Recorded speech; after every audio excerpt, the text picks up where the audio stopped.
Welcome to the deep dive.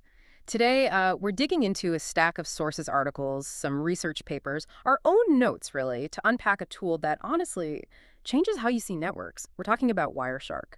Okay, so our mission here for this deep dive is really to give you a solid grasp. By the end, you should know what Wireshark is, its key features, why it's become so fundamental for students, for researchers, and importantly, how you can ethically start using it yourself. Right, let's peel back the layers. Let's start with the very basics. So, at its heart, Wireshark. It's more than just software, isn't it? It's kind of like the network's truth serum.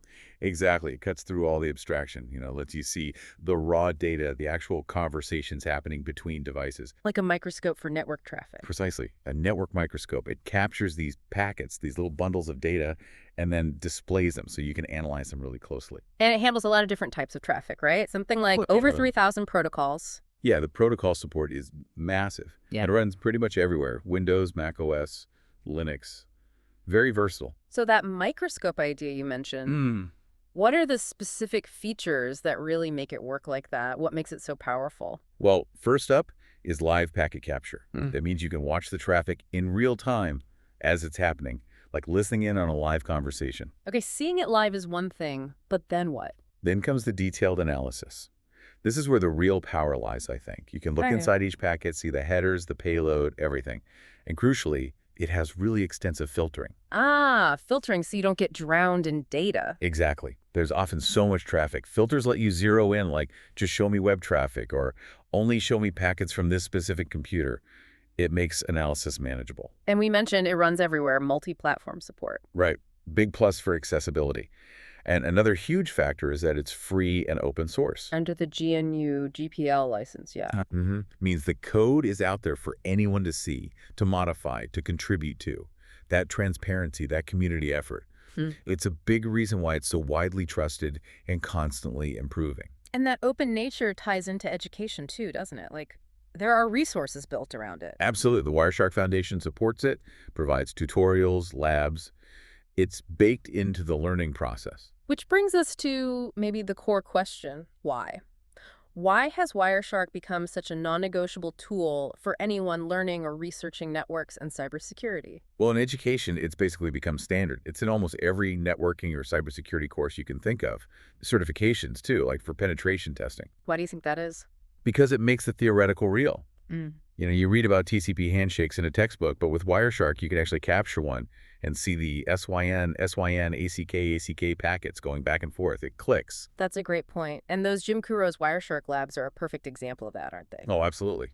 They're fantastic, freely available, super practical exercises. And they keep them updated, which is key. Updated in 2021 and another update coming in 2025 for the ninth edition of their book, I believe. Right, keeping pace with things like HTTP3 and newer protocols. So students can actually see, say, that TCP three-way handshake we mentioned, or maybe analyze how something like HTTP3 works, which is the newer, faster web protocol.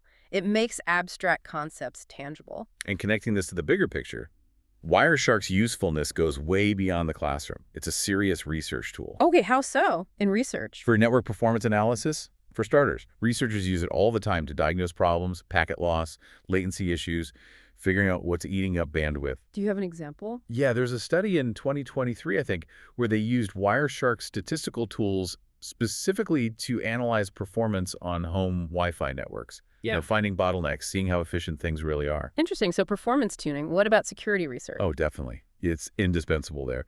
Detecting malicious activity. You can use it to dissect denial of service attacks, for example. Or maybe more subtle things. Exactly. Like tracking down cryptominer communications. There was that Norman cryptominer case. Varonis researchers use Wireshark to spot the traffic going to the command and control servers, even though it was trying to be sneaky. Wow. And it's not just about known threats, right? Can it help spot just weird stuff, anomalies? Absolutely. That's anomaly detection. A study just this year, 2024, showed how Wireshark could be used to spot unusual DNS queries in big company networks. They reported something like over 99% accuracy in finding malicious behavior just by looking for those odd patterns. So it's like a network detective finding clues. And does this apply to newer tech, too, like IoT or 5G? For sure, its adaptability is key. Researchers are using it to analyze traffic from smart home devices, IoT stuff, or looking at performance in 5G backhaul networks, even in fields you might not expect, like smart agriculture research. Okay, so it's incredibly versatile. Let's bring it back to the practical side. If you, the listener, want to get your hands dirty with this, what does that look like? Well, the filtering and visualization we touched on is huge for learning.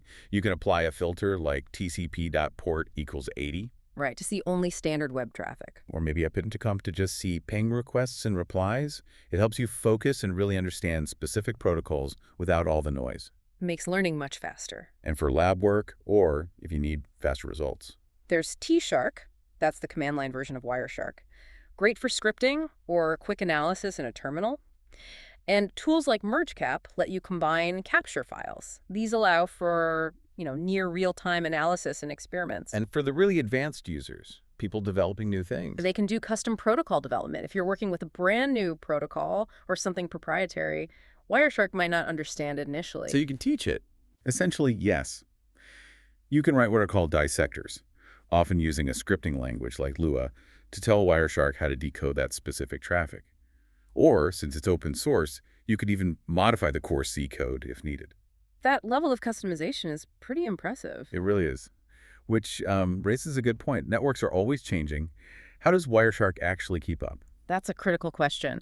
And it does seem to stay remarkably current. We mentioned the Kuros and Ross labs getting updated for things like HTTP3 and QUIC. Right, reflecting real-world shifts in browser tech and VPNs. Exactly. It shows they're tracking the changes. And research is constantly exploring new ways to use it, too.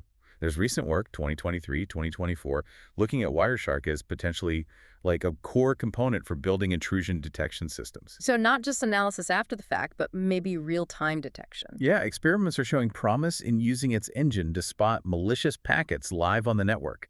It's still evolving. And behind all this is the community, right? Oh, absolutely. The Wireshark Foundation, funded by donations, keeps development going. And there are, over 2,000 contributors? People adding support for new protocols all the time. Yeah, it's a massive collaborative effort. You even see the enthusiasm online, like on X. Accounts like at FreeCodeCamp or at TechBoy150 are always talking about it for traffic analysis, praising its filtering. It clearly resonates with tech folks. Okay, so if you're listening and thinking, all right, I want to try this, what's the first step? How do you dive in? First, downloading it. Super easy. Go to www.wireshark.org. It's completely free, no trials, no limited versions. You get the full thing. Simple enough? Installation. Well, there's a small catch. To actually capture live network packets, it usually needs admin privileges on your system. Right, because it needs a low-level access to the network card. Exactly. For security, the common recommendation is actually to use DumpCap, which is Wireshark's separate caption engine with necessary elevated rights, but run the main Wireshark graphical interface with normal user permissions. Ah, okay, so you limit the exposure of the more complex GUI part. Precisely. Keeps things a bit safer. Now, learning resources. There are tons. The official Wireshark User's Guide is very comprehensive. Good starting point. Definitely. Then you've got tutorials on sites like FreeCodeCamp. Those Kurosi labs we keep mentioning are invaluable for hands-on practice. Yeah, those labs are great. And don't forget the community forums, Reddit, even searching on X can give you practical tips or help troubleshoot specific issues. Okay, lots of support. But before anyone jumps in and starts capturing everything, there's some really important things to keep in mind, right? Absolutely crucial points. First off, permissions. This is non-negotiable.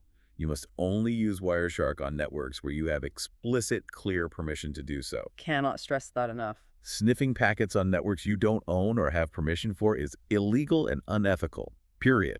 Always get consent. What else? Understand its limitations. Wireshark is an analysis tool. It's not by itself an intrusion detection system or a firewall. It doesn't automatically flag bad things. So it tells you what's happening, but you need to interpret it. Exactly. You usually need some idea of what you're looking for or some networking knowledge to make sense of the data and spot problems effectively. It won't just shout hacker at you. Okay, good clarification. And finally, the learning curve. Let's be honest. It's a complex tool with a lot of features. It can look pretty daunting when you first open it up. yeah, that first screen full of packets can be intense. Right. But don't let that put you off. As we said, there are so many tutorials, labs, guides out there specifically designed to ease you in. Start simple, focus on one protocol, use filters heavily. You'll get the hang of it. Okay, so wrapping things up. We've covered a lot of ground today. We've looked at what Wireshark is, dug into its powerful features, seen why it's so vital for education and research, Hmm. and hopefully giving you a clear path to getting started yourself. Yeah, and just to reiterate the advice, if you're a student, definitely check out those Kurosi labs. They're a fantastic way to explore protocols hands-on.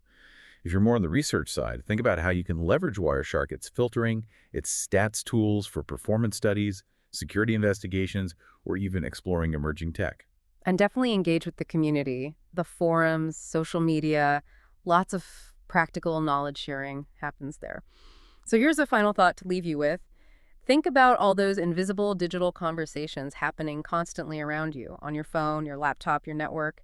Wireshark isn't just software, it's kind of like a key, unlocking a much deeper understanding of that hidden digital world.